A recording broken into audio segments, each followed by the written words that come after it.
दोस्तों, शांति व्यवस्था बहाल करने और बीजेपी में बिना धर्म देखे कांवड़ यात्रा में दारू पीकर अवैध असलहों के साथ हुड़दंग मचाने वालों पर कार्रवाई करने वाले आईपीएस प्रभाकर चौधरी का 3 घंटे के अंदर जंगल राज के मसीहा के ऑर्डर पर ट्रांसफर किया गया।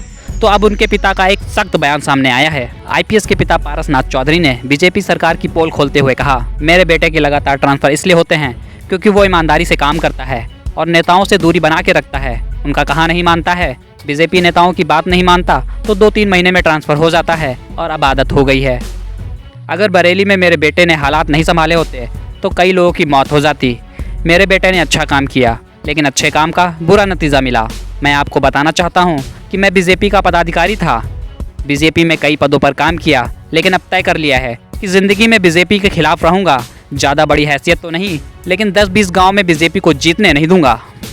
आईपीएस प्रभाकर चौधरी के 8 साल में 18 ट्रांसफ़र होने पर पिता ने कहा, मेरा बेटा कहता है यह सरकार का काम है, ईमानदारी से काम करता रहूँगा। अब तो आदत हो गई है और बैग हमेशा पीठ पर रहता है कि कब यहाँ से चलना पड़ जाए। भ्रष्टाचार पर कार्रवाई की गारंटी है। पीएम मोदी भ्रष्टाचार के खिलाफ गारंटी देने वाला जुमला फेंकते हैं और सीएम योगी कानून व्यवस्था और जीरो टॉलरेंस का झूठा ढिंढोरा पीटते हैं, जो कि साफ स्पष्ट होता है।